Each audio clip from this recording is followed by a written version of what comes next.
How's it going, guys? Alright, this is my commentary for Halloween 2's television cut. I have done the theatrical cut, obviously, but the reason I'm doing the television cut as well is because I feel there's enough differences that's worth discussing. And in some ways I like the television cut better, in other ways I like the theatrical cut better. And I just feel it's worth taking the time to do a commentary on the television cut to discuss the differences and things I like about the television cut versus the theatrical cut. And that's why I'm doing this. Alright, I'm gonna start the movie in 5, 4, 3, 2, 1, now.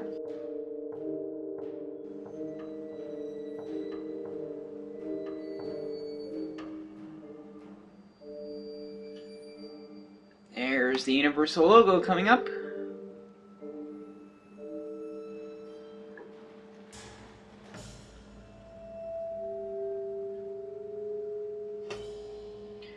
Yeah, I wish I could have met Mustafa Akkad, never got a chance. Seemed like a pretty nice guy.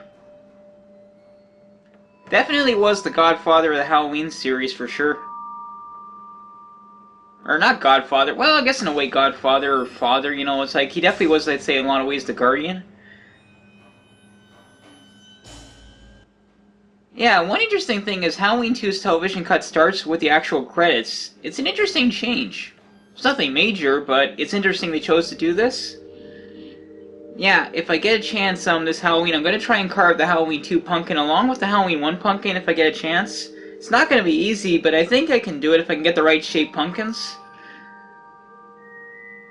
Yeah, like I said in the theatrical cut, I really like the score for Halloween 2. Alan Howarth and John Carpenter did a great job, especially using like an organ to enhance the effect of the original score. It's just excellent. And it's easily my favorite score in the series, and I can't wait for the Halloween 2 vinyl. And I just got confirmation that the Halloween 2018 vinyl is shipped and it's on its way to me right now. And that one sounds pretty interesting too.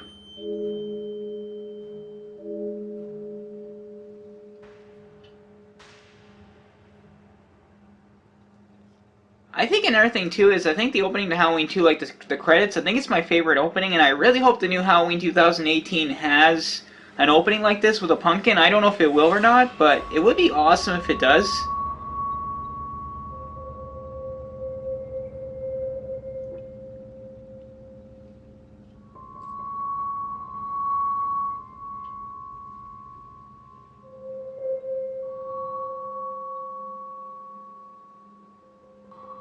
And here's the pumpkin opening. Yeah, I really love this shot. Yeah, I think when I was listening to director Rick Rosenthal's commentary, he said it was a little bit tricky to make this work, but it's pretty solid, I gotta say that, and it's an awesome shot.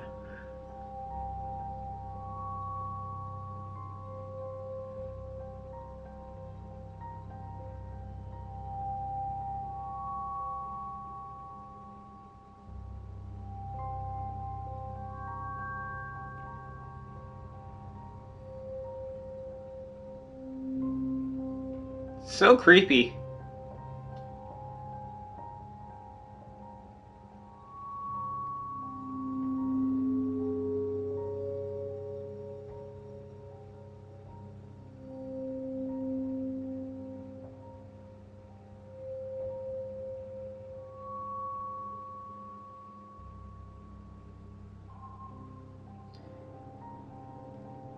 Yeah, it was such an interesting choice to use the Mr. Sandman song, but I think it works for the opening credits. Or not the opening credits, sorry, the opening of the movie.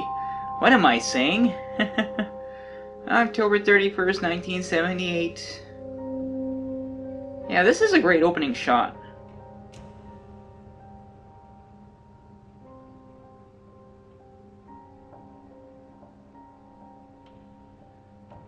Yeah, I'm gonna give you guys a little piece of trivia.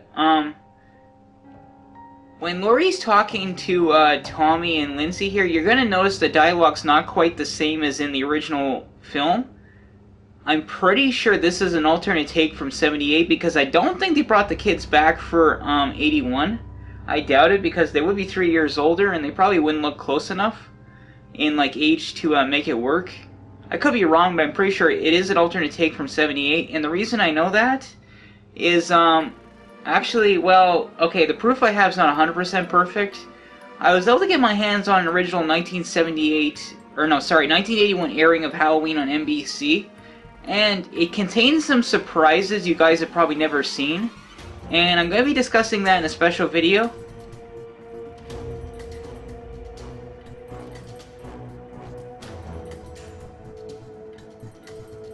My only one negative with the television cut, they did a good job cleaning it up, but it sucks it's not in widescreen, or at least like a full 16:9. And I've seen other television versions that are centered better. This one's kind of slightly centered the wrong way, like too much to the left, I think. I'll talk about it more later in the film. Yeah, I gotta say, Laurie is one tough fighter.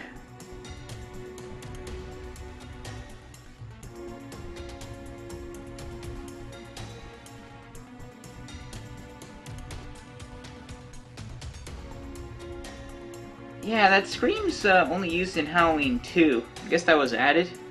I don't know if that was genuinely cursed or not. Yeah, and here they fixed the goof. It's only 6 shots total instead of 7. Though, it could be fixed slightly better. It's sped up a little bit for certain reasons, I guess.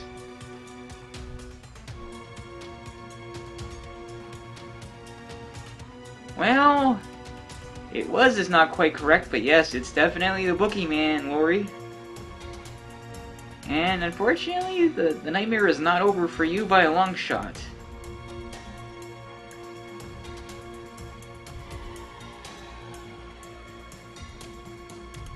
Yeah, I like that impact on the grass. I don't believe Dick Warlock actually landed on the grass. I'm pretty sure he would have had to land on, I'm guessing, like, an airbag or something?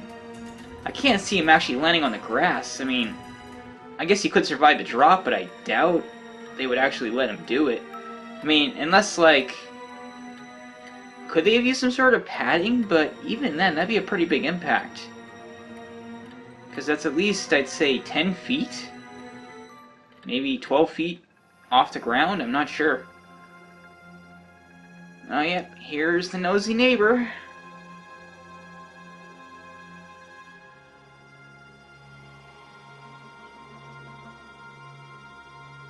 Yeah, that's a different voice right there. And if you listen in the trailer, that same voice is actually used a little bit more. It's interesting. I don't know why it's alternate dialogue. Maybe originally the neighbor sounded different.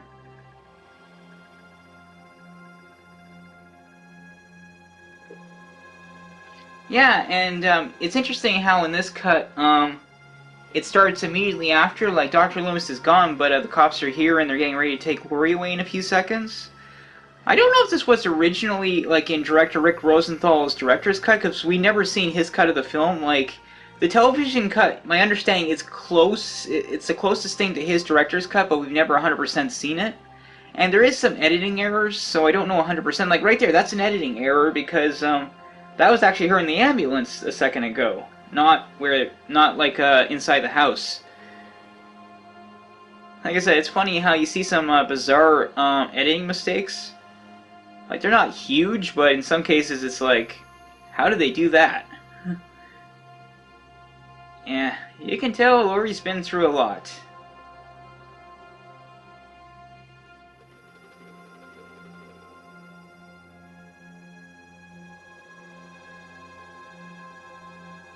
Yeah, though, the one thing this cut does fix is the issue of the discovery of, like, the bodies, and how everybody points out it causes like an issue with the timeline during the movie. And this version actually does fix that, because obviously the report about the bodies being discovered is not on TV yet.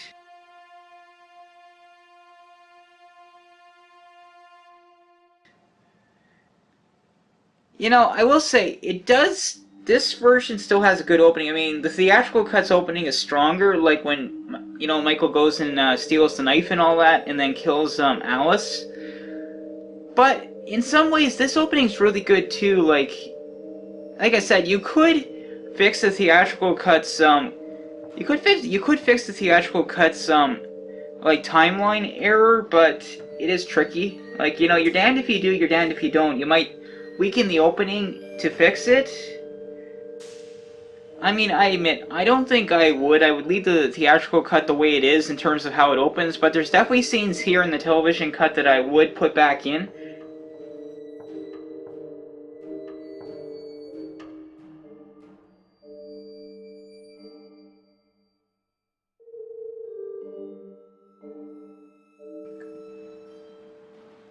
Yeah, this is the only scene where you actually see the poor kid with his, the razor in his tongue or whatever. Man, that would hurt.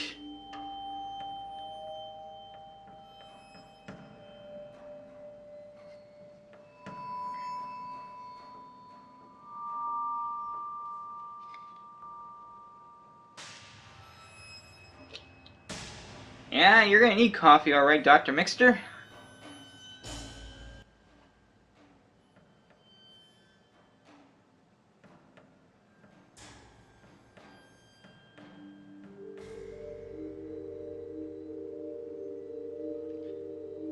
Yeah, I hate tetanus shots because, boy, do they make your shoulder hurt after for quite a long time. Like, usually a day, it's like, damn.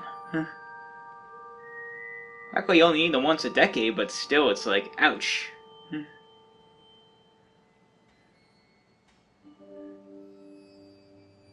Yeah, like I said in the theatrical cut, they would not do that today. Maybe back then they would, but today they would just numb your arm. I mean, unless you were, like, hysterical or something.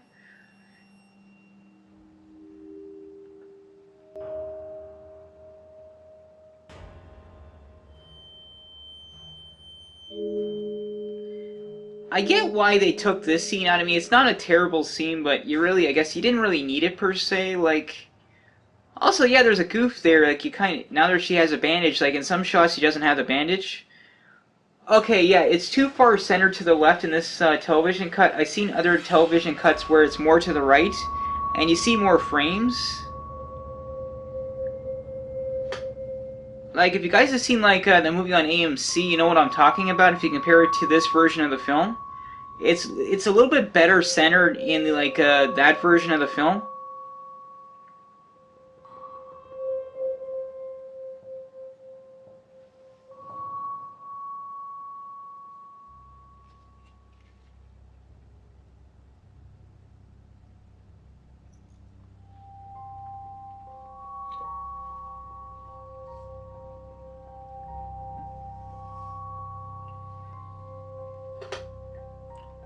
I noticed in the television cut, I don't know because of like the way the it's older style like audio, but in some ways I find it's better balanced. Like I can hear things better.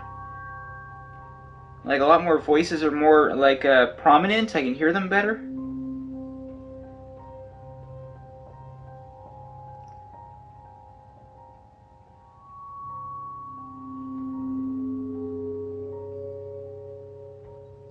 Poor Ben Tramer. It's not him, Dr. Loomis.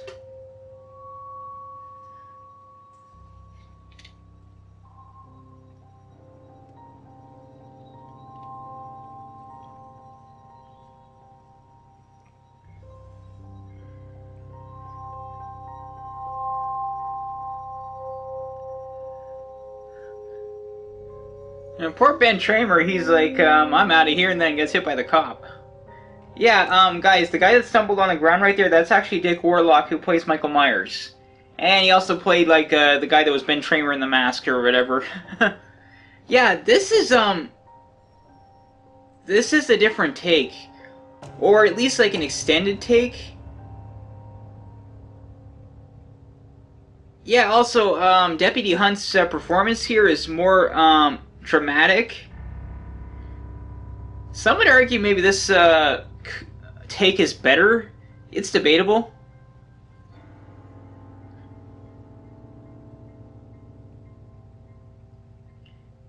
And now, of course, we see Michael Myers.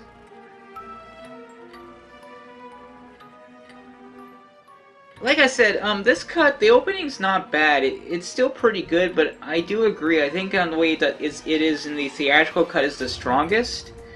Granted, though, I need to really look at the script and see how it was supposed to open and all that, like any changes that were made in post, especially with like the reshoots. Yeah, that Doberman.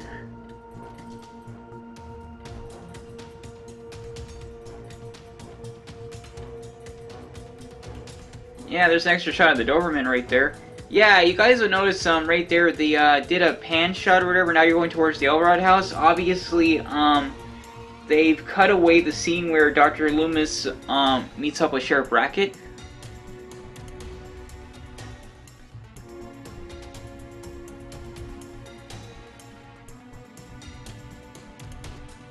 Yeah, I know in Halloween 2018 there's actually an homage to this scene, and it's interesting.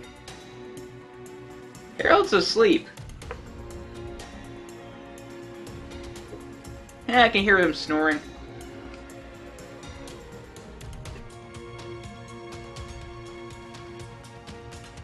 Like I said, in this cut, it does fix the issue with the timeline because they're only now discussing the bodies. Part of me does wonder if this was originally where this cut was supposed, like the film was supposed to show Michael. But I don't know for sure. Like I would have to go take a look at the script.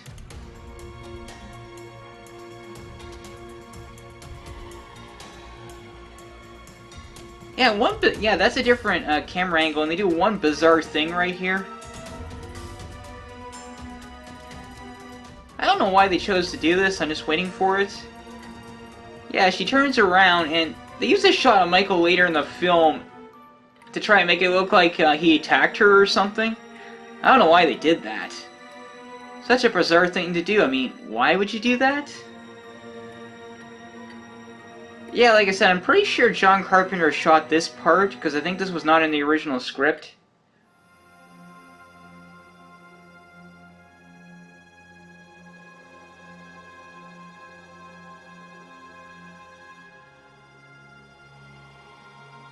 Well, actually, in this cut of the film, we're not sure.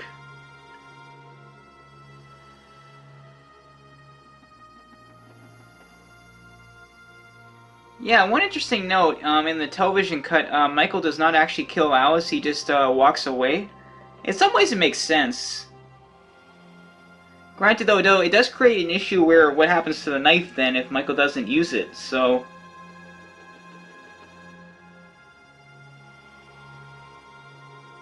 Okay, there's a scene coming up that I honestly was surprised they took out of the film because it's a really nice scene. Just hang on a second, guys. Yeah, right here, the scene between Jimmy and Janet. It's a nice scene. I don't know why this piece of character development was taken out of the film. It's a good interaction, and it's a nice scene. It's not much of... I know it's not long, but... I would have kept this in the film. I think it should be put back in. Like, I'm surprised they took this scene out.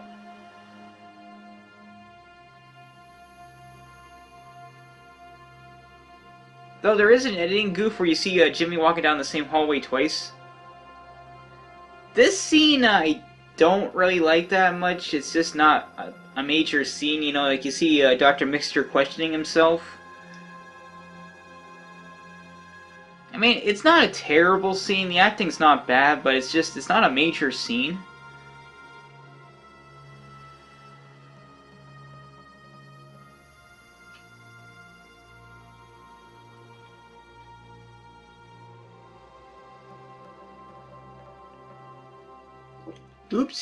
Oops, Janet.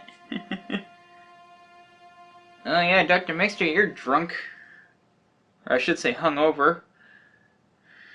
Like I said, guys, it's not a bad scene, but yeah, this scene you didn't need in the film.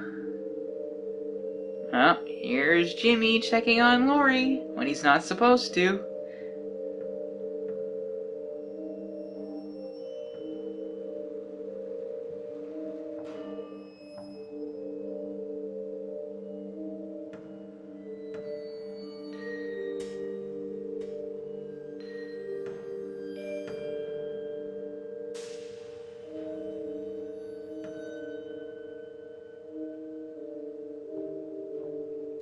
Yeah, I like the interactions between Laurie and Jimmy. Busted!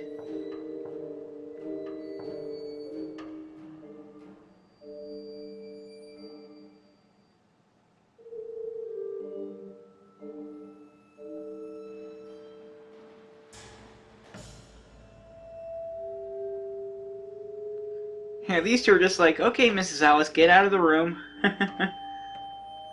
Yeah, Jimmy. Not.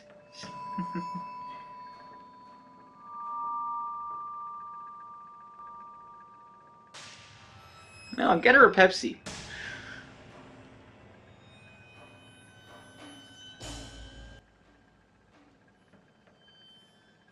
Ouch. Oh wow, I nailed that.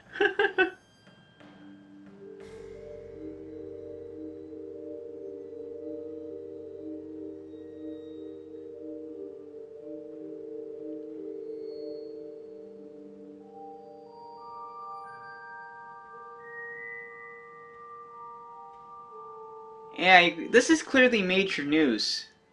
Especially back then, that would be. I mean, today it's still major news when something like that happens, but yeah, not now.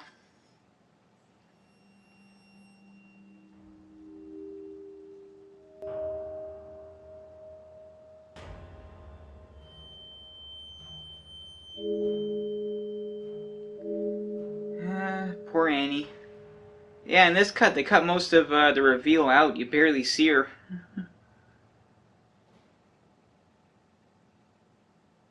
Oh yeah, there I noticed her eye twitch. Yeah, if you look inside the house, guys, you can tell it's not quite the same. Because obviously, they were using two different locations for the Wallace house.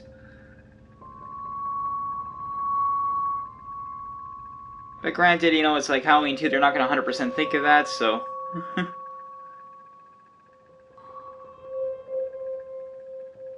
No, he didn't. Yeah, Dr. Loomis is actually the good guy, but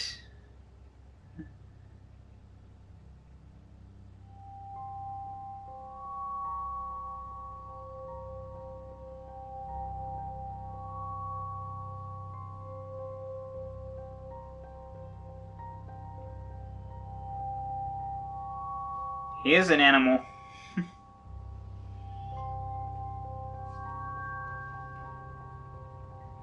Yeah, Dr. Loomis and his speeches, they're really well written, and all around, they're really good.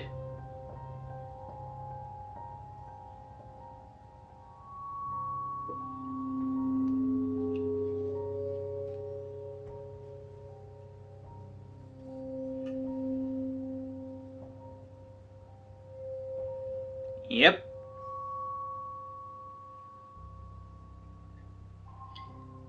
Yeah, I mentioned this in the theatrical cut. This scene, there's a major debate. I know, John Carpenter apparently wrote this scene later because they realized they didn't have an explanation for how Michael got to the hospital, and it's a good scene, but there's been a debate over who shot this scene. Some think it's Rick Rosenthal, some think it's John Carpenter. I think it's Rick Rosenthal based on what I heard from his commentary. Though then Dick Warlock says something different, so there's quite a bit of a debate. We have to probably sit down Rick Rosenthal and John Carpenter and have a discussion with them about who shot what.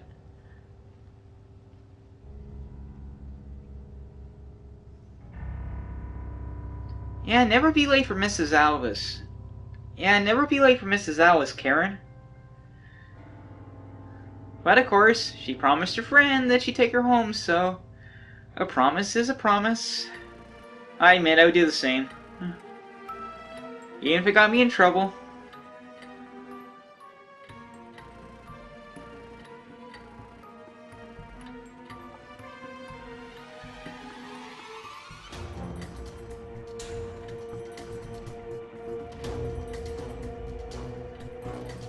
Yeah, I really like this shot, and wait for it. Surprise! Yeah, like I said, guys, that was actually Dick Warlock's son that he bumped into.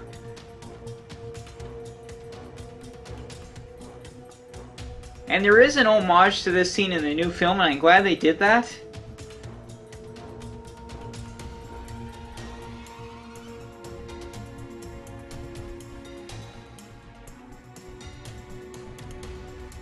Yeah, I like this continuous shot, you know, like, it's really well done.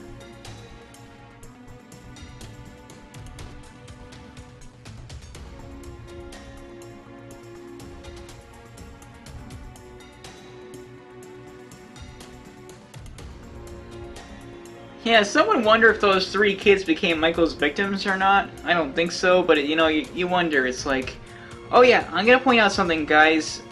If you're watching like the television cut, like on AMC, there's an extra scene that's missing from this cut of the film. It's a scene where like Bud is talking about. Oh no, Mr. Garrett's talking about the drugs involved, and he thinks it's a bunch of punk kids that did it, and not Michael Myers. Like he's just like drugs, drugs, drugs, drugs involved, and that scene's missing from this master print. I asked Scream Factory about it. They said the print they got from Universal, the master didn't contain that scene. They don't know why, and it is bizarre. Yeah, here they did a new dub over for this news report that Michael's been killed. I'm surprised they didn't use that in the theatrical cut.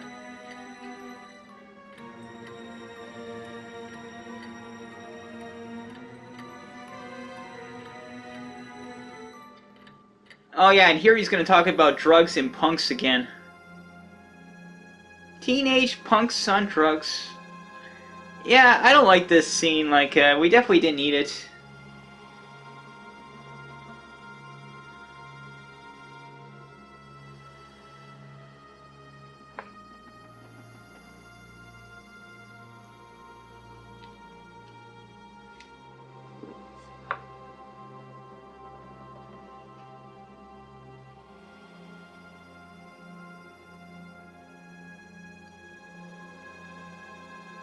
Yeah, guys, like I said in the theatrical cut, poor the actress that plays Janet. Oh, hang on a second, guys. Did you hear that horrible voiceover? It's clearly not the same actor.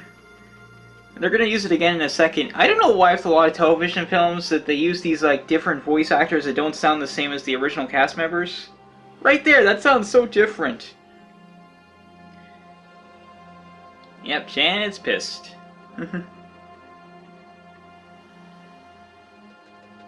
Yeah, like I said though, the actress that plays Janet, she had actually been hurt from filming her death scene earlier, and they had to purposely keep her head tilted a certain way to hide the injury.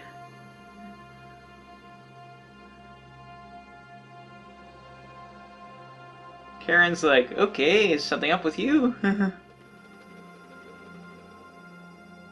Yeah, you can tell Bud and Karen are definitely flirty.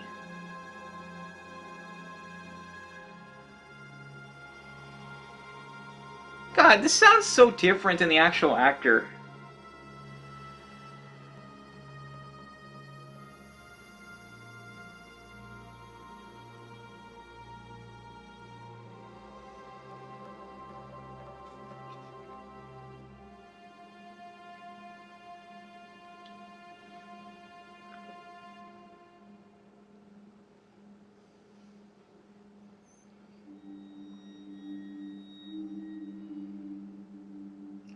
Okay, this scene right here, I can tell this scene is supposed to be later in the film.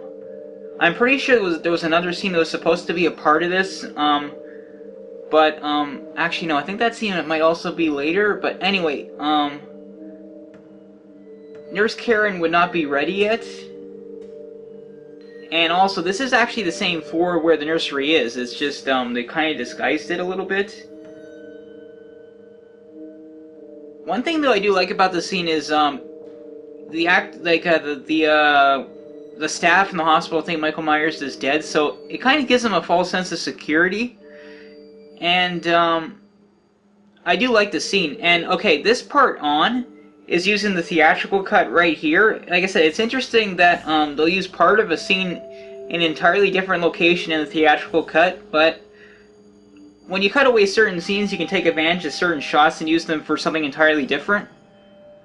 But originally, I think that scene there between Jimmy and Karen, I'm pretty sure that's supposed to be a little bit later in the film because this next sequence should be first. Sorry, after this, guys, this is another shot. This scene, I'm not sure if it would have been needed in the film or not.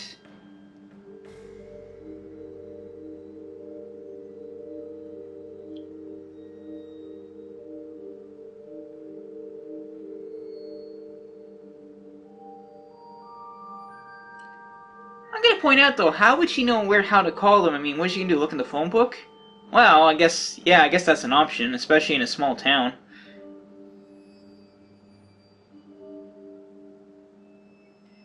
Oh, Jimmy, Jimmy, Jimmy, you little sneak.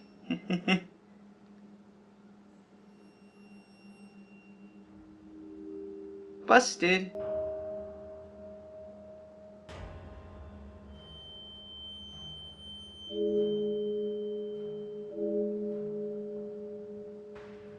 Like I said, this scene right here was clearly supposed to come first, and then the scene they actually used a minute ago. Also, another thing I noticed, Nurse Karen's putting on a red belt. This is the only time in the movie it's actually seen. Any other shots, from what I can tell, she doesn't have it on. I don't know why. I don't know if it's a goof or what, but it's interesting little things you notice. Also, one interesting note, I believe it was the actress that plays Nurse Karen, I believe she was saying there was a cut scene where she was supposed to go into the nursery and turn off some sort of weird stuffed animal that had bizarre symbols. And Michael's supposed to be hiding in the closet or something. I don't know where I read that, but if any of you guys know what I'm talking about, let me know down in the comments. Yeah, it sucks that all it would take is for one of them to see Michael and they could have saved themselves. Yeah, the camera operator does an excellent job, like, imitating Michael's movements. It's pretty seamless. Okay, right here, this is an extended sequence between Jimmy and Lori. I don't know why this was taken out. This is actually good.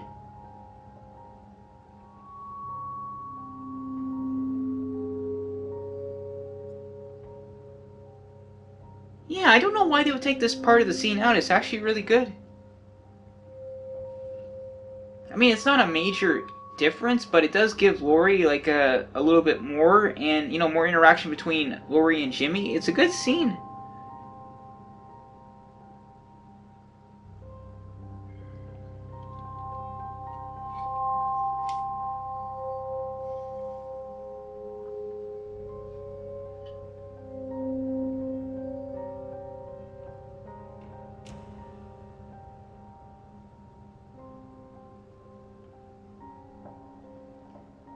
Yeah, this is where it would start in the theatrical cut. I don't know why they took out that extended sequence. It's really good.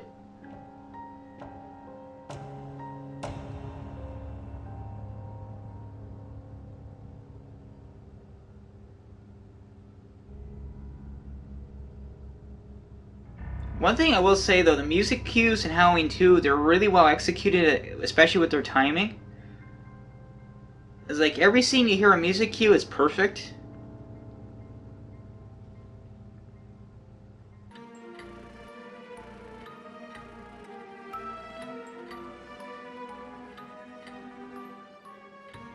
Yeah, you gotta feel for Laurie. It's like, why her? I mean, I would be questioning myself this, like that too. It's like, why? Why this happened to me? Yeah, Jimmy, time's up. Busted.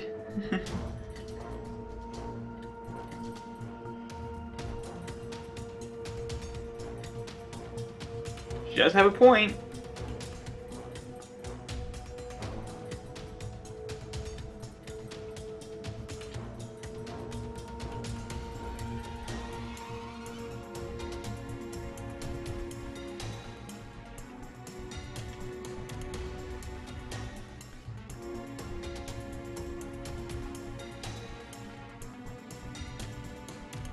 Nope, because Michael's about to mess with the phone lines.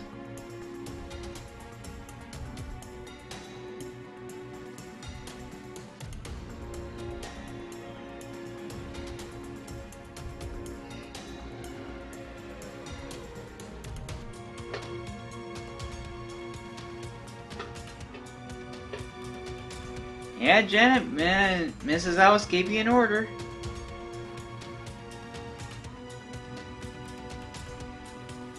Unfortunately, that's not true. Laurie has every reason to be worried.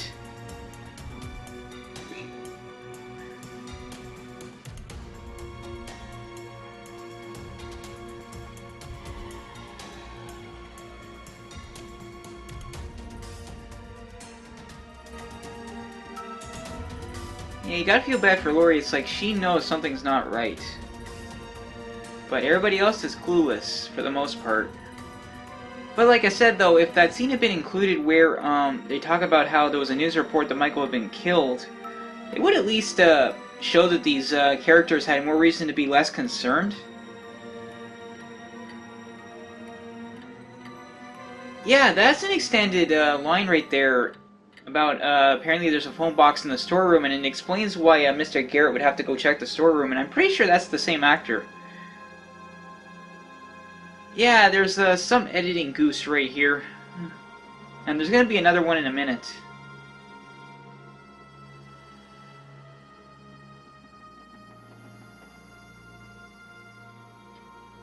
Yeah, at the end of the week I get to see the original Halloween on the big screen, and I hope eventually I get to see Halloween 2 on the big screen. That would be awesome.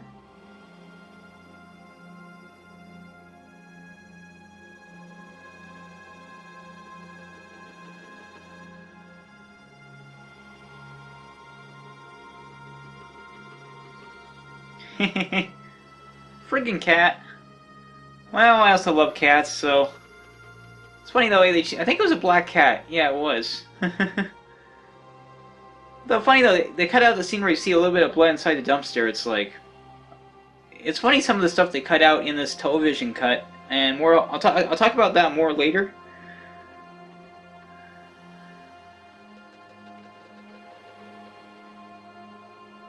Mr. Garrett's checking around, and he notices something. The storage room door is open, and it shouldn't be.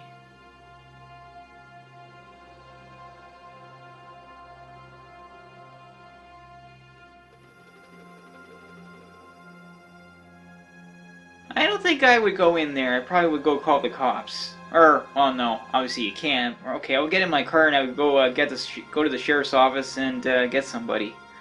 I know I'm the hospital's only guard, but at least I'm going for help. Yeah, I do like the build-up in this scene, though. I'm going to discuss one bizarre thing they did in a minute.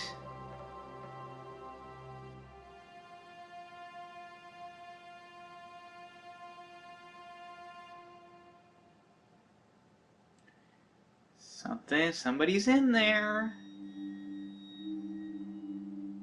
Oh, and that storage room door is open.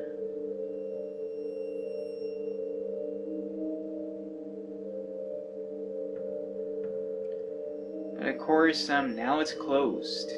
Yeah, here, that's a weird goof.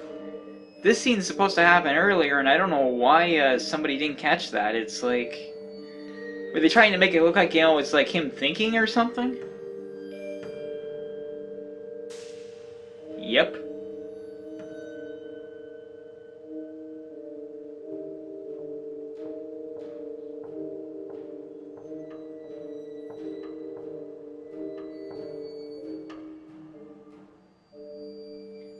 I see why that was cut out of the theatrical cut there, because if she heard that, she should have immediately went and got somebody to, like, drive to the sheriff's office.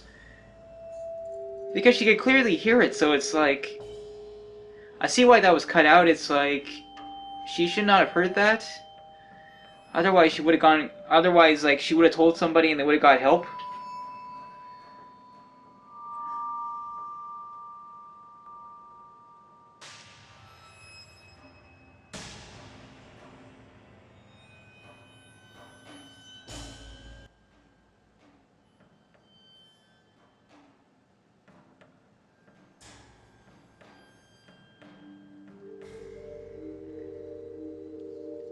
Whoever packed that storeroom did a bad job. Okay. Here... They're trying to make it look like Michael's, like, you know, coming to get Mr. Garrett. Though, I know for a fact that door Michael went through actually, I think, leads up, not down. I think maybe it's another stairwell. This is a different shot, though, of Michael going down the stairs. It's not the one where he's chasing Laurie later in the film. That's a slightly different take. Yeah, and here, they don't have the red cover correction, I think it is. I think it's red, or was it white? I mean, it's not a terrible scene, but you know it's not real, and I don't know why they did it. I mean, I give them some credit for trying to make it look like, Michael's creeping up on Mr. Garrett, but though this is another take two here a second ago with Michael. Surprise! Yeah, they cut out though the hammer to the head, and you don't really see any blood, so it's like I'm surprised they had to cut that out.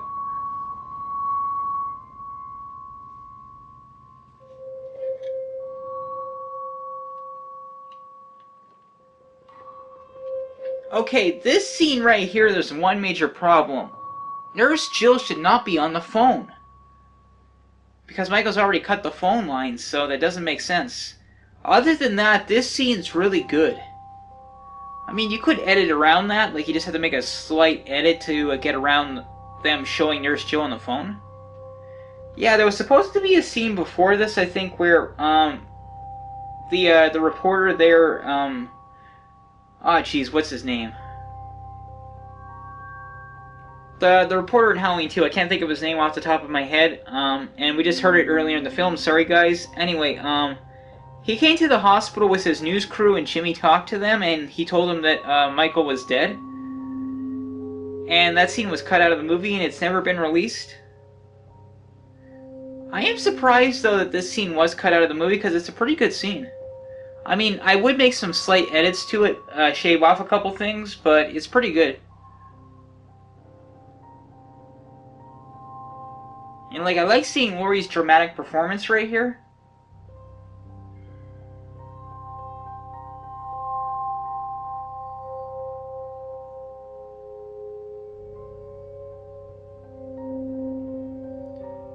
And then, surprise! Michael cut the lights. Or, Michael killed the lights.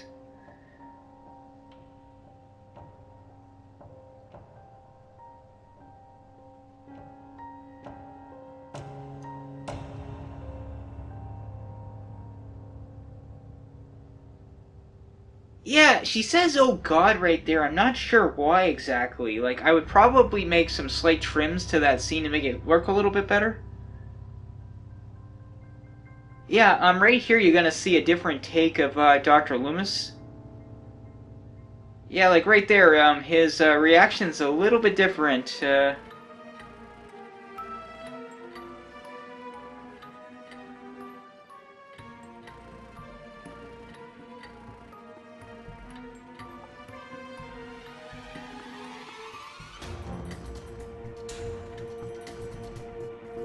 I think that is Donald Pleasant's voice, but it's not as good a take. But they had to use it because they didn't want to show the body too much, I guess, in this version of the film.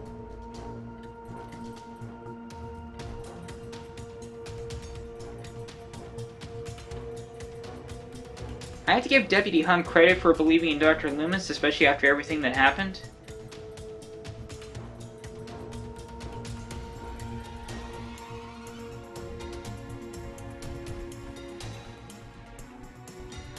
This scene right here, it is a good scene between, Dr. Loomis and Deputy Hunt.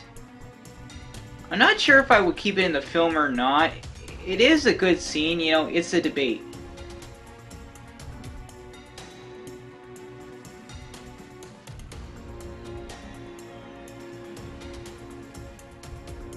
Like, Dr. Loomis questioning himself right there, that's not really necessary, like, the scene's good, it's just I don't know if you need it or not. It's one of those debatable scenes. Yeah, here I don't know why they use a different, like, voice. It really is bizarre. It's like, why use a different voice when the theatrical one works just fine?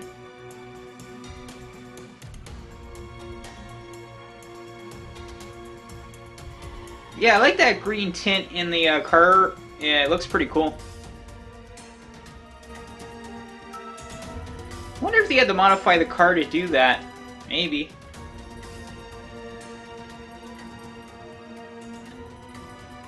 Good point, Dr. Loomis.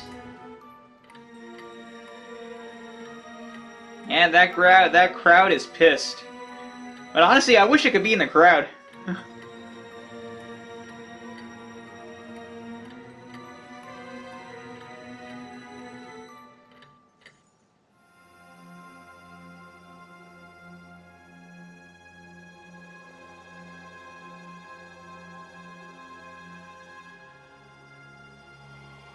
He's there, just you're not looking for him in the right place.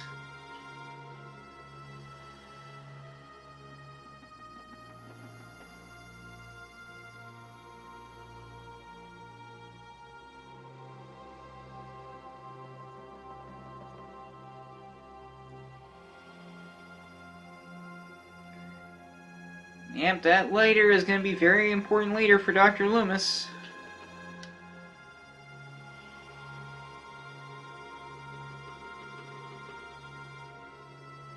Yeah, these are good scenes between Dr. Loomis and Deputy Hunt. Just talking about Michael Myers, and Donald Pleasance nails his performance here solid. Like, you know, it's so sad that he couldn't be in the new film, but obviously that wasn't possible.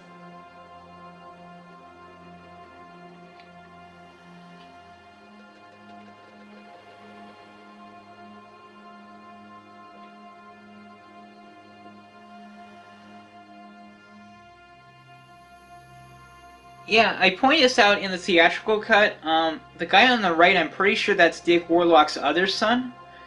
Yeah, I think so, because the one on the left, I think he's a different actor. But yeah, Dick Warlock, both of his sons are in the movie.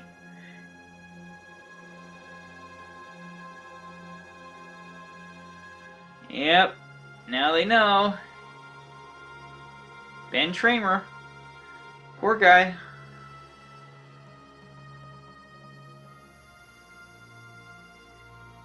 Yeah, this is an extended sequence here with the crowd. I guess he didn't really need it, but I don't know, maybe I would have left it in the film. Okay, this scene right here between Nurse Karen and Nurse Janet, it's not a bad scene, but there is one major problem with it I'll discuss in a second.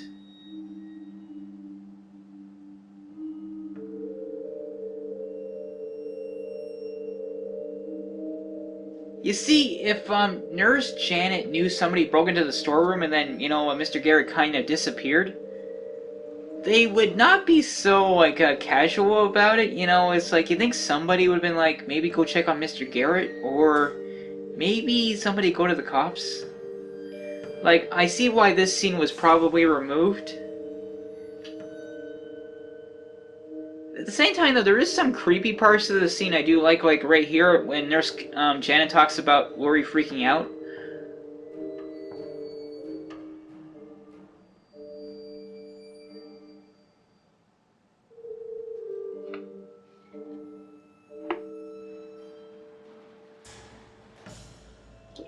Janet, you have good reason to be creeped out.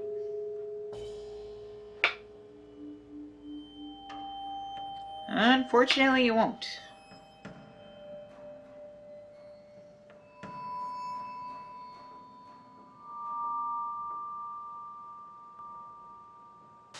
And now Nurse Karen's freaked out a little bit, or creeped out, I should say.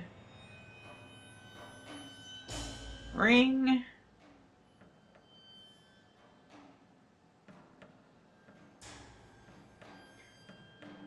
Yeah, today's hospitals, they don't use those anymore. Now it's just like you push a button on your bed and you have to wait for somebody to actually come. I think they get like a signal at the desk or something, but it can take a while for them to actually come check on you.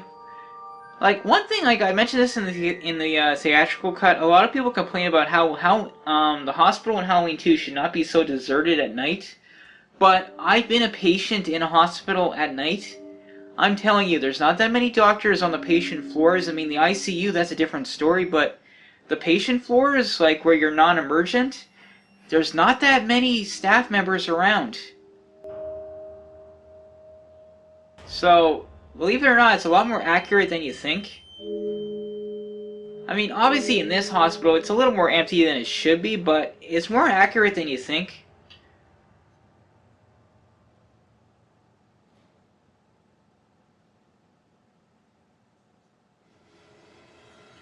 Yeah, there is some alternate dialogue here. I'm not sure why, but maybe they decided to use different dialogue in the theatrical cut versus this cut.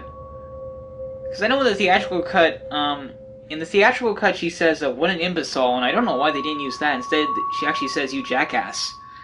I'm surprised they could get away with that. It's like, it's interesting.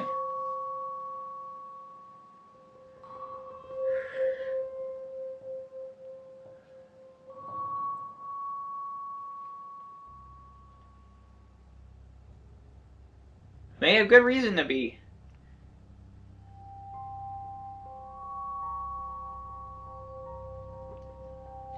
You want her, that's what you want.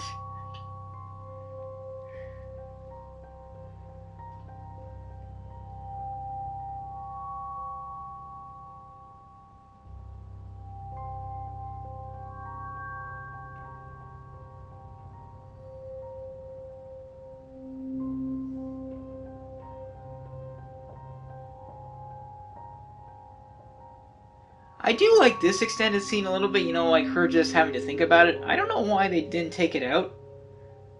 Or why did they take it out? Why did I say why didn't they? It is a good little bit of extra piece of dialogue. I don't know why they took it out. I mean, it's nothing major, but it's like, just a little bit more dialogue just to add a little more to these characters.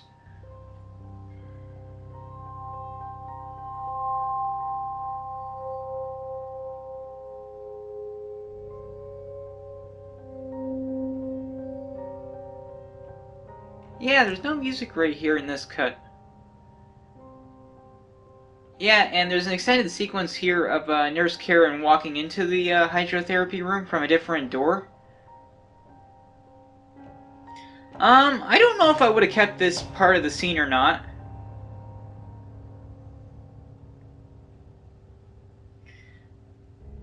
I mean, again, this is not a bad scene. It's a little bit funny, but I don't know if he needed it or not. Then, of course, Buzz being a little bit of a pervert, it's like he can't wait 10 seconds.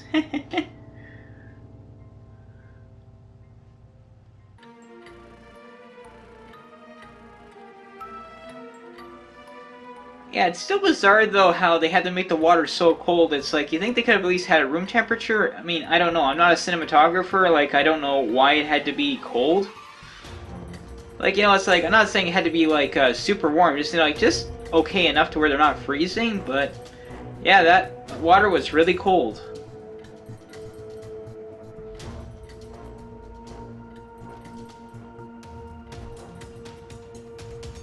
I'm not sure if this was an alternate take. I don't think so, but I know obviously they couldn't show any of the money shots for obvious reasons because it's on television.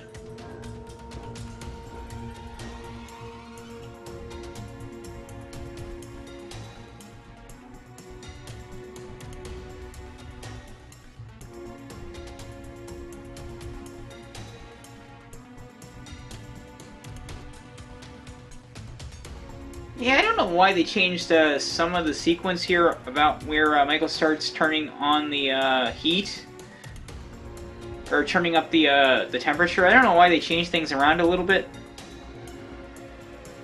Now you see the temperature rising very quickly. I still gotta point that out though. It's like, why would any like hydrotherapy pool be allowed to go to that temperature? It's like, why?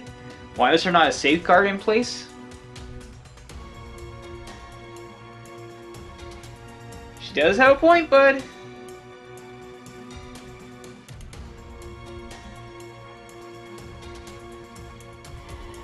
Yeah, this is a little bit different because now it shows the temperature is at 120, which is like the beginning of scoiling or whatever. Can you imagine that? You go to the temperature gauge, you're just like, what the?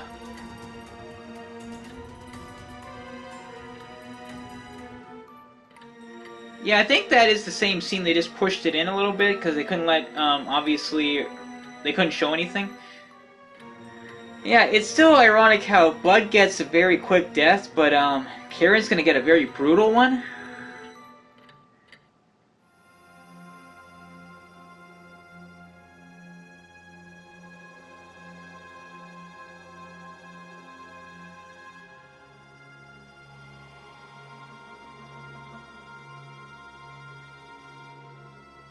It sucks too. If Nurse Karen would have only seen Michael, she could have got out the other door and ran.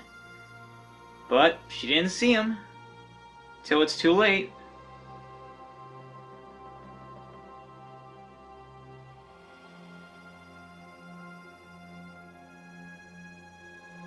That's definitely a different take.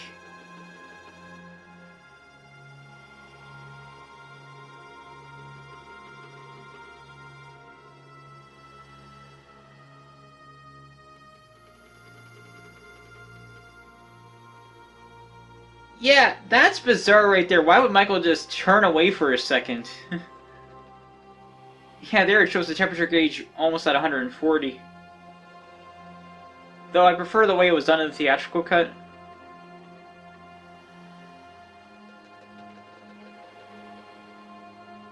I'm pretty sure, though,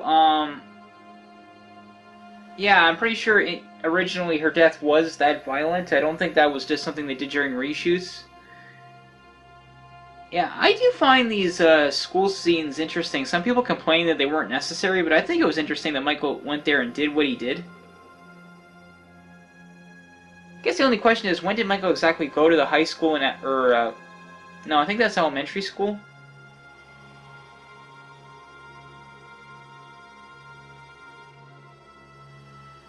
Yeah, it is the elementary school. Right.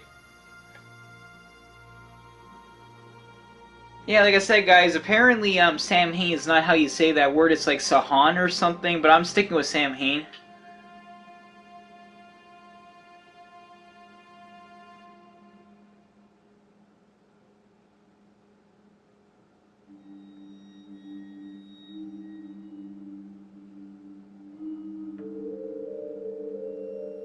Private conversation.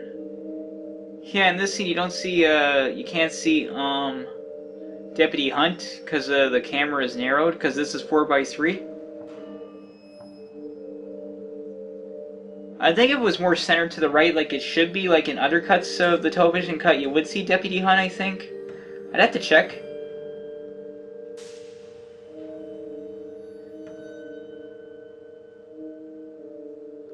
Yeah, this would be pretty big news, something like that happening.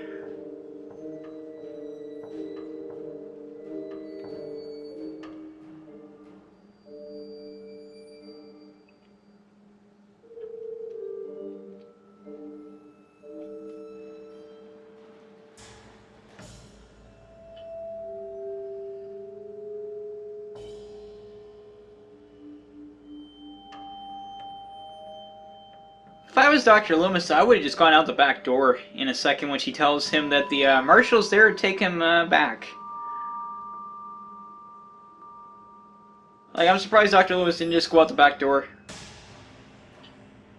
Yeah, the scene's different here than in the theatrical cut, because at this point they would have cut over to Laurie, but they're doing that a little bit later. And you gotta feel bad for both Dr. Loomis and Deputy Hunt. It's like they're both just like, where's Michael? And now Dr. Loomis has to go back to Smith Grove. It's like,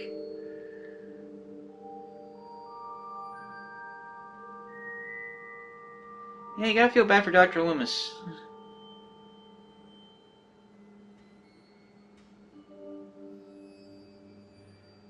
Deputy Hunt's just like, where is he?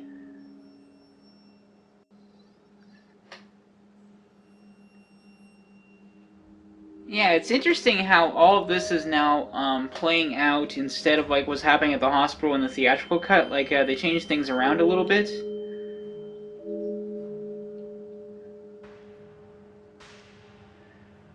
I do like this speech about the druids that Dr. Loomis talks about.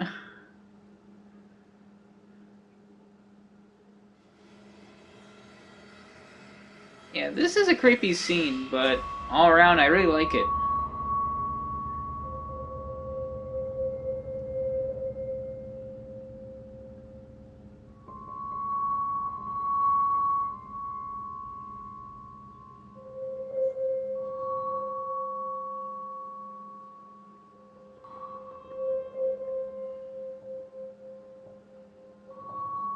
Dr. Loomis does have a point. Everybody's afraid of the darkness.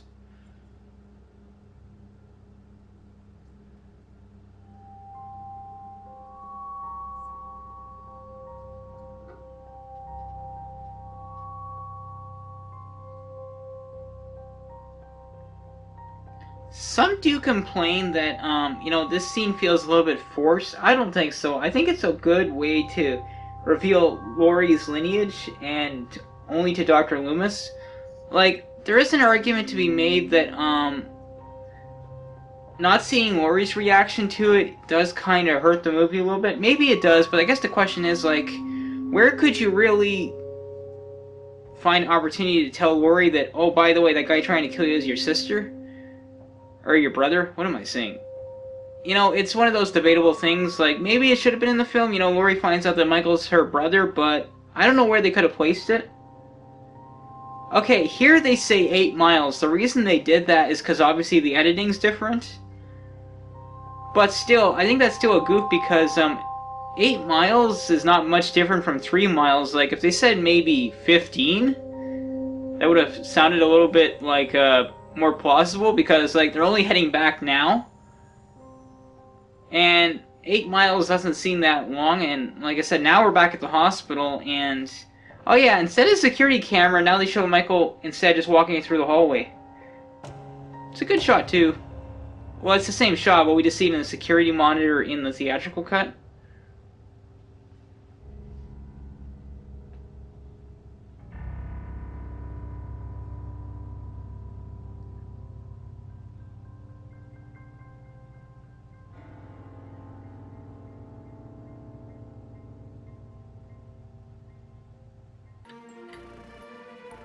Yeah, Laurie is definitely in shock.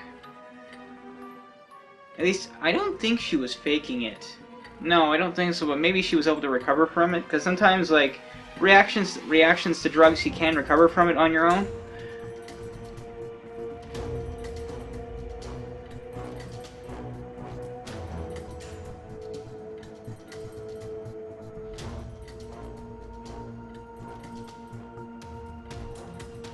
I do like this extended sequence here, like Jimmy's, you know, like he's just like wondering, where's Dr. Mixter? This is a good scene. I probably would have kept this in. Because obviously in this cut they don't show what happens to Janet and Dr. Mixter, but honestly I think I would have kept this in the movie. It is a good scene.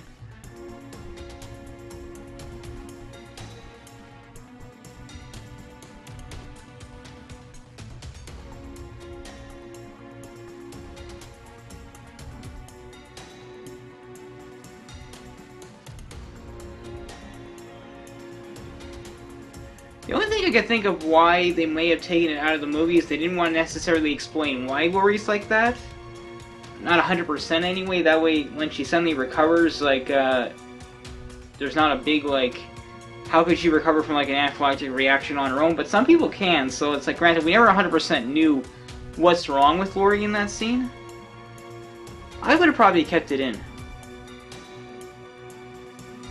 Because it is a good additional piece of dialogue between Jimmy and Nurse Jill. And also, like, taking the extra time to examine Laurie some more, I think it's a good scene.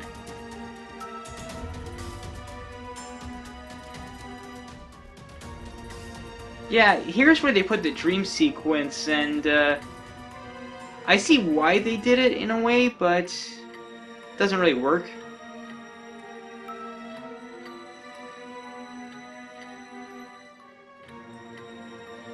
And of course, this voice actor doesn't even sound like a kid.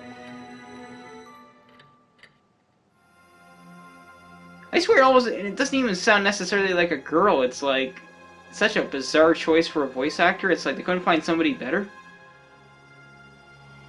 Yeah, I see why they tried to do it. Now they're like trying to show that she's recovered, but it's obviously like it just doesn't work because obviously we saw a minute ago that her eyes are wide open, so she wasn't dreaming.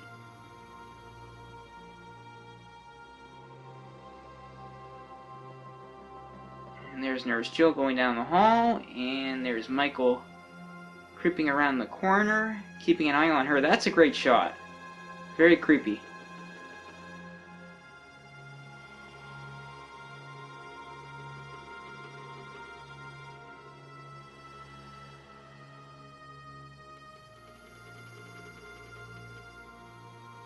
Michael's like, the coast is clear. I'm going in for the kill.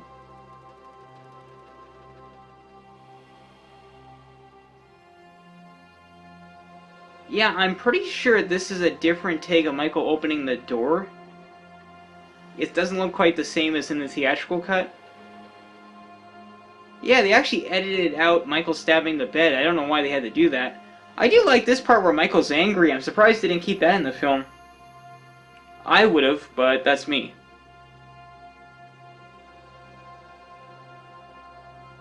like I said, I think the theatrical cut is really good, but maybe with it, like I said, just adding a little bit more from this television cut, it could make it even better. Yeah, that was a good scene with Michael. I would have kept it in.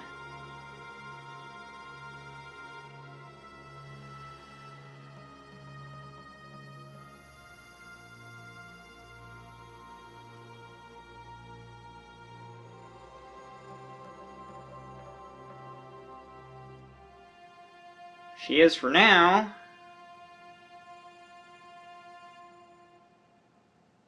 Okay, here, the film's too far to the right. There, like if it was, I've seen other cuts of the television cut where the camera's a little bit more to the left, so it's not as off-centered. Like I said, I wish they had taken some time to center this better, because I've seen like cuts on AMC where that version of the television cut's just centered better. I don't know why, but like I've noticed that too. Even with the theatrical cut, when I used to see some full screen editions, some of them were centered really good. Others were off, like they weren't quite as good. It's not the only film I've noticed that with. I remember Friday the 13th Part 3. I've seen versions of the film on TV that were centered better, even though it was full screen. You could actually see like Fox impaled next to Loco, I think his name was, or whatever, in the movie, and otherwise you could only see it in like a widescreen perspective. But I have seen some full screen versions where you could. So that tells me like you could tweak like a full screen version of the film and make it more centered better.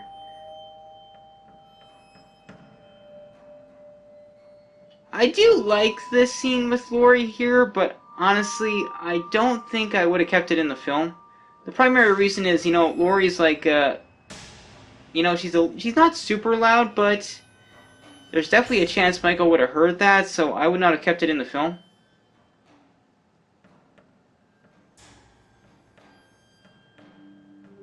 It's like, Laurie's like, what was that?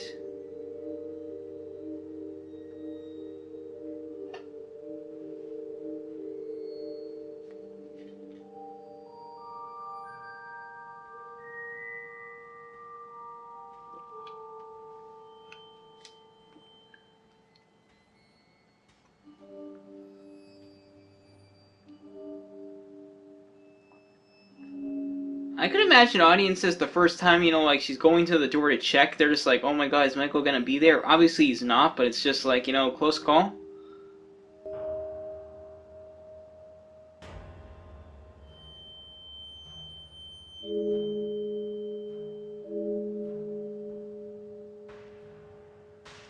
Mr. Garrett's not there. Unfortunately, Michael already took care of him.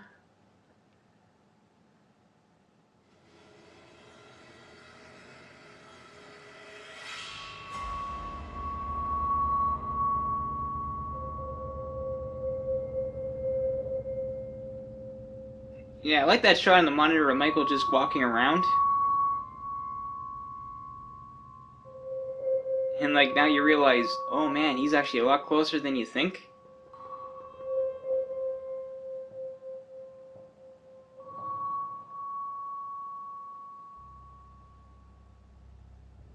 Yeah, but I love the music cues in Halloween 2, they're so solid. Also, like I said, the atmosphere of Halloween 2, like this deserted hospital, it's so creepy. Like, this is definitely one hospital I would not want to go in, though granted, as a fan, of course I would. I would love to find out where the interiors were filmed. Like, okay, 1 second. This is an extended sequence between, Jimmy and, Jill. I do like it. I think I probably would have kept this in 100%. I'm not sure why they shortened the conversation. I mean, the shortened version in the theatrical cut does work, but I probably would have kept that extended sequence in.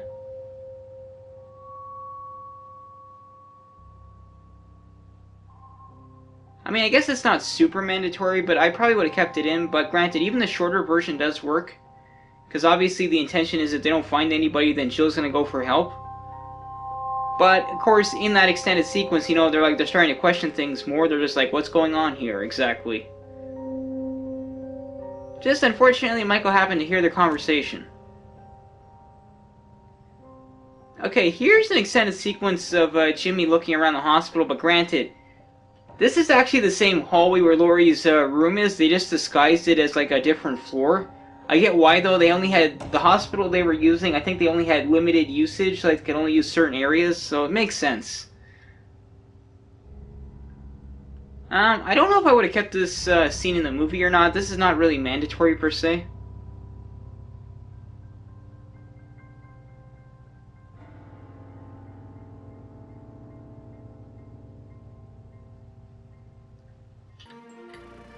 Now, Nurse Jill's going outside, but unfortunately somebody's already been there.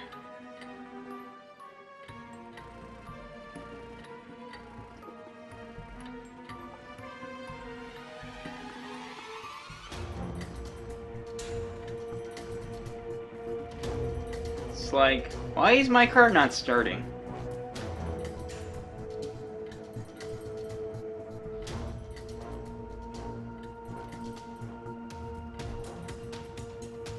Yeah, Michael was busy. He took out the gas tank and the tires.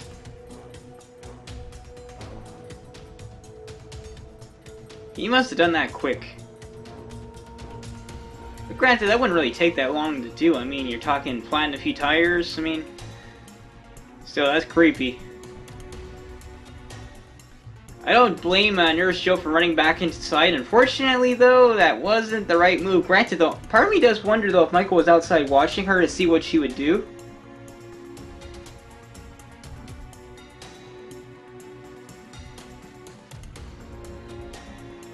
Yeah, they cut off this scene in a few seconds because obviously, yeah, right there, because obviously he's not supposed to find Mrs. Alice.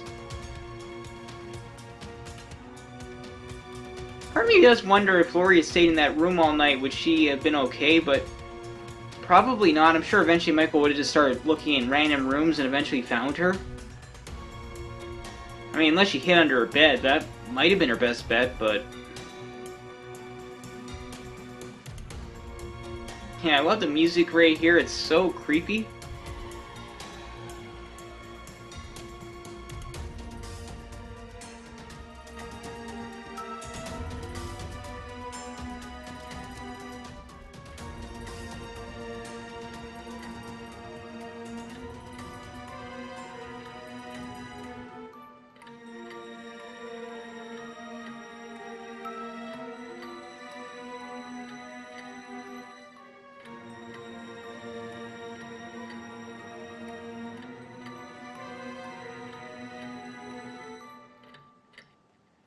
If only you had seen Michael.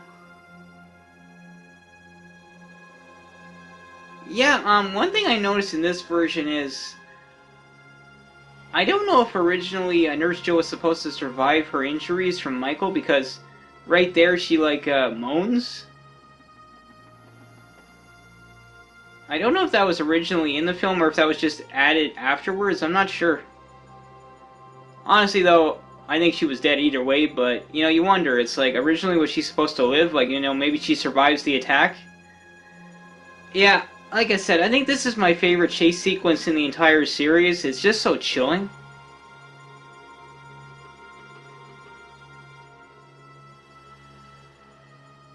Yeah, there's some sound effects missing, like when she opened that door.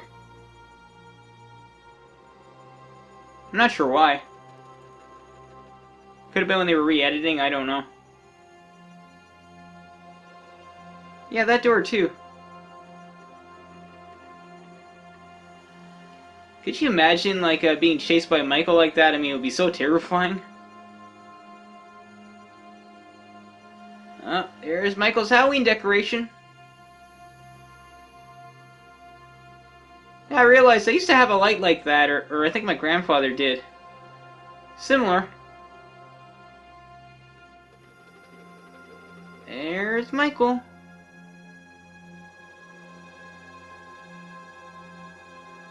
You know, I was like, Laurie's so lucky she saw that window, or she would have been done.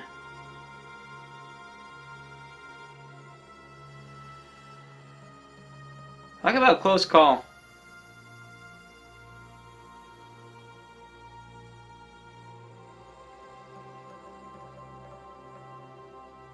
Ouch.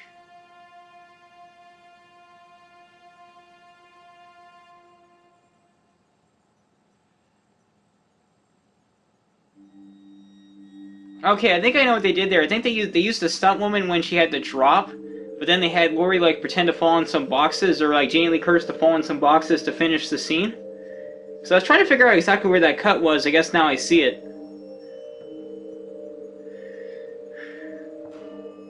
Yep, that elevator is her only hope. Yeah, now they're showing more sequences of Michael walking on the ground, like his feet.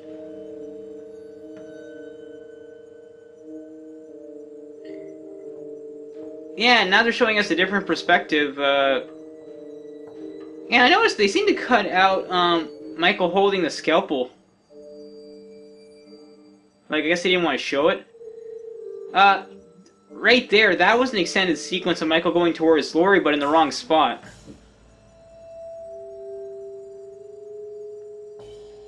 That was one chilling close call. Yeah, like I said, guys, a lot of people say the elevator door should not have closed like that, but you have to remember, this was 1981, so, it's not 100% clear because of, like, what the sensors for elevators were back then. Like I said, I don't know for sure. You'd have to, like, unless we could get access to the same elevator, which has probably been replaced by now, I doubt it's still the same one. Assuming we can find the same hospital. Like, we need to see the interiors, but I think elevator sensors back in 81 would have been different, so it's possible the door would not automatically reopen.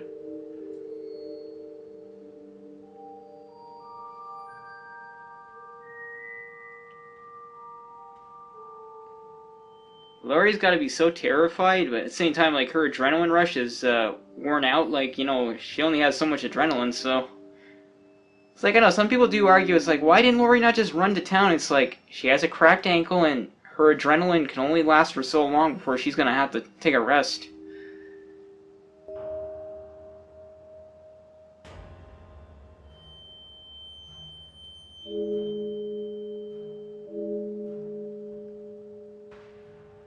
Yeah, in this cut, this is where you see the car going towards Haddonfield Memorial Hospital, and you see the sign, and I do wonder if that's originally it was supposed to be in the theatrical version, but then they decided to make an adjustment with the editing. You know, like, it shows that the car is going by the hospital, and they have no clue in the theatrical cut, but in this version, you know, it shows that the car is almost at the hospital. Like I said, it's interesting editing choices between the theatrical and the television cuts. I just wish Rick Rosenthal could get a director's cut so we could finally see what he intended for Halloween 2.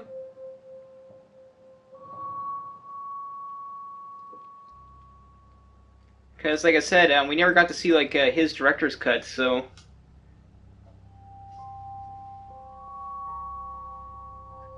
Poor Laurie.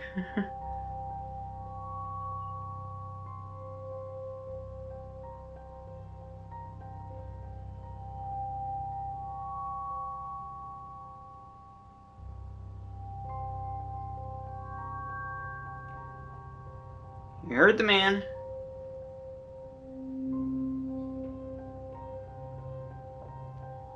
Yeah, you can tell Laurie's definitely worn out. I mean, she's already had an insane night, it's like. She cannot catch a break. And then, of course, what's about to happen next? I love that shot. Michael in the red is just so creepy.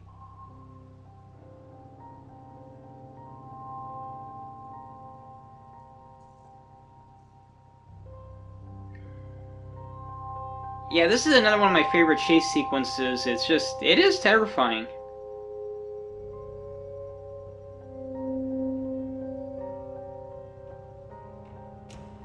Yeah, as I pointed out, guys, I listened to Rick Rosenthal's director's commentary, and the outside of the hospital and the inside, they're different locations. It's actually obvious, but you would never know. I've never noticed all these years. Because, like, when Laurie's banging on the glass from the inside, it's really dark outside, but from the outside, it's really well lit. And it's the same on the inside. It was really dark. It's funny things you don't notice until you have a reason to look. That's a terrifying shot. Yeah, they only show 2 shots there. And I know I pointed this out in the theatrical cut, but when Dick Warlock walked through that door, that was pretty much a one-shot deal, because that was expensive glass, but he pulled it off.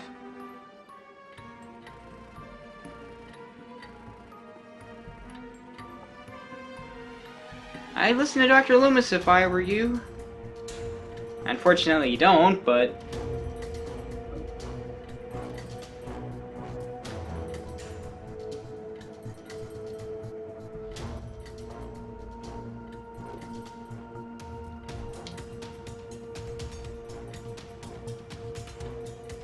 she's alive. Good question, Lori. Good question. Okay, this was the Marshal. Okay, this was the Marshal's original death.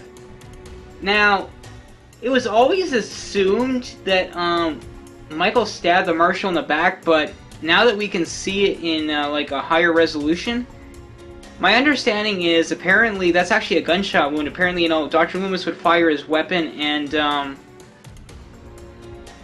Michael would use the Marshal as a human shield, and honestly, that makes perfect sense because that wound's too big for like a scalpel blade, and also when you pay attention to Michael's hands, he was not really in a position to stab the Marshal, so it makes sense, but I'm glad they switched to Michael slicing the Marshal's neck. Yeah, that was a different shot of Michael entering the hallway. It's interesting some of the choices they did, like, I don't know why. Like they said, they used different camera angles.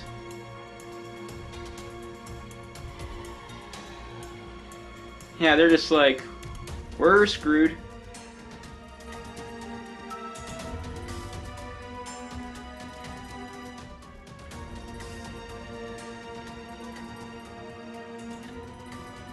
Yeah, right there, all they had to do was mute out the word ass when she says, "Get your ass over here." Instead, they redo that whole line with a different voice actress. It's like, why didn't they just mute out that one word? I don't get it.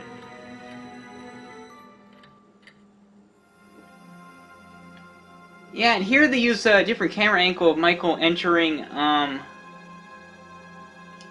the place, but I'm pretty sure that's not meant for that scene. But again, this cut they were using different camera angles for whatever reason. I don't know why. I really like that shot of Michael busting through the door right now. It's so creepy.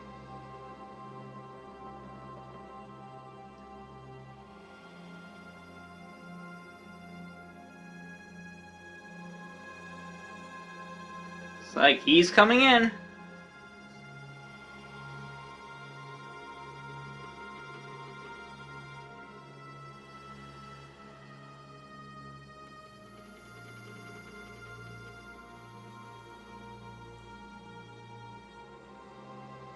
Yeah, I noticed right here, it shows Dr. Loomis actually moving a little bit. I guess in the theatrical cut, they wanted to make it look like Dr. Loomis was totally out cold.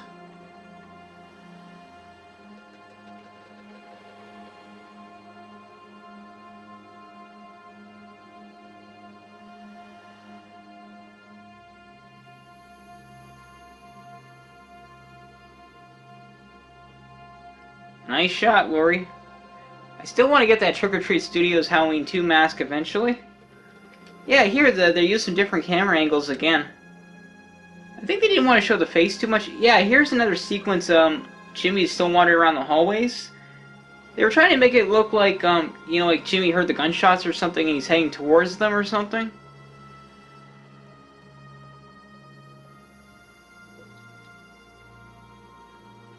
Here's Dr. Loomis getting ready to be a hero.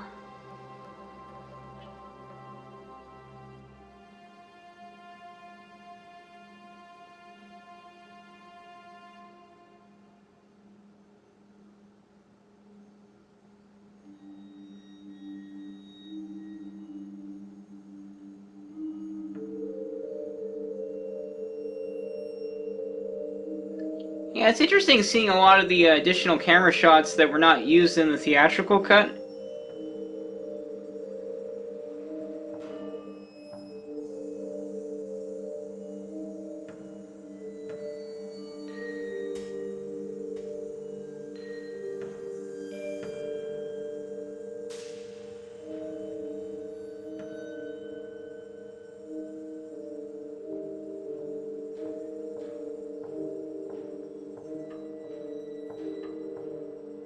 Yeah, right here, it's like, they're getting ready to, like, show, make us think that,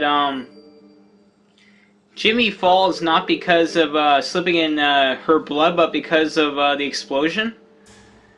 I don't know why they did that.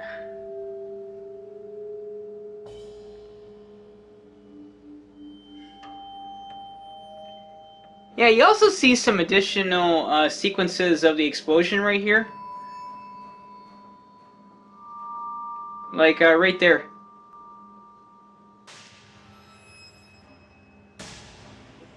There's Michael.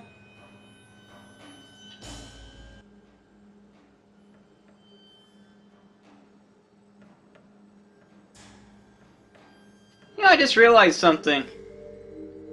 Uh, they kind of slightly fixed that goof that's in the theatrical cut where you see Michael first near the stretcher and then, behind it. They don't show it quite the same way, and it's not quite a perfect fix, but it's interesting.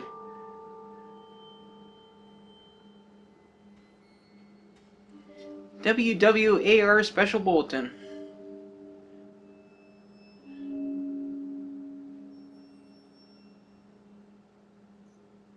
I'm wondering if that was the original line, because that sounds like the same actor's voice.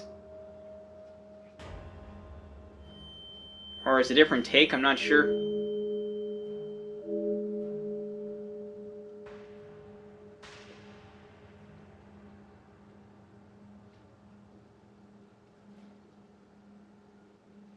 And look at that old camera, it's like, huh. Yeah, apparently old cameras are really not worth much. Granted though, these from the movie probably would be worth quite a bit.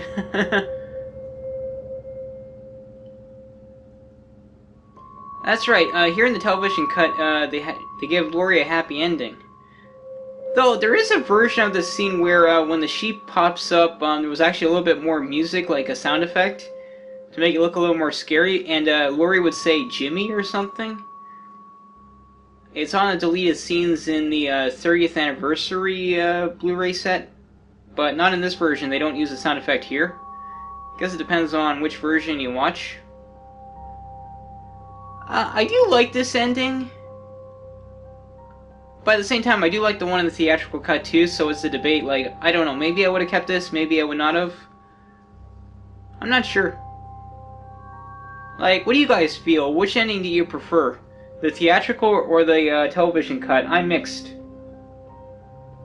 Like, I'm not sure which one I would have ultimately gone with.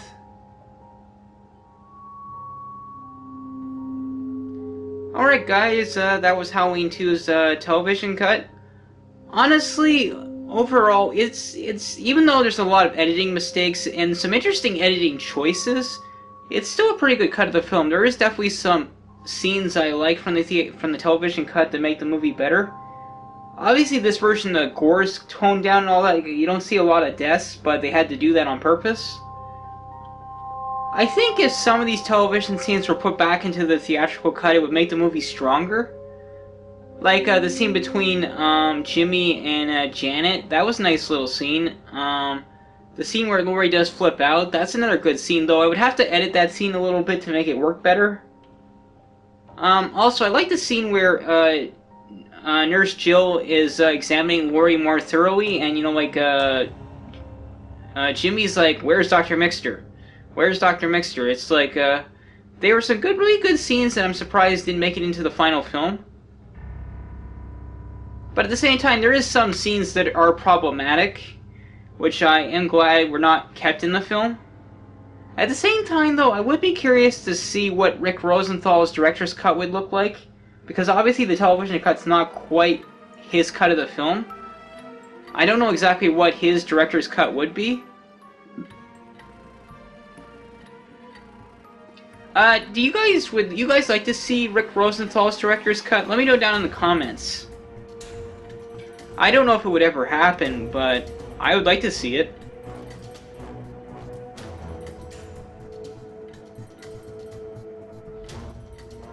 Mr. Sandman.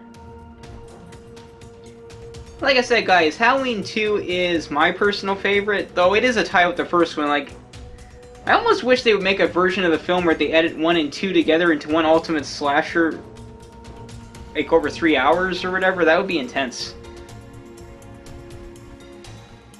And I love the music in Halloween 2, like I said. I can't wait to get that vinyl. I'm not sure when it's going to ship just yet, but should be soon. And I can't wait for Halloween 2018. I was mad that Halloween 2 is being ignored in this new film, but at the same time I get it. Because they're getting rid of the brother-sister angle, it's going to open up a lot of possibilities for this new film. Even though they still have an homage to Halloween 2 in the new film, so all around, like, I'm really excited for Halloween 2018. But Halloween 2 is my personal favorite. And I hope I can finally get to see Halloween 2 on the big screen eventually. Like I said, at the end of this week, I'm going to get to see Halloween on the big screen. But Halloween 2, I've not had that opportunity yet. Hopefully, maybe in 2021, when Halloween 2's 40th anniversary comes around, maybe they'll do the same thing. It would be great if they do. Let me know down in the comments, guys, what do you think of Halloween 2's television cut? Do you prefer it over the theatrical cut, or do you prefer the theatrical cut over the television cut? Like, I would still say the theatrical cut's better, but there's definitely stuff in the television cut that I do like. And I'm tempted to try and do a new edit of the film where I can try and make it better. Now, like I said, there's some scenes I don't have access to that's never been released, so I couldn't make, like, the absolute best version without access to everything, but I think I could still do a better cut of the film.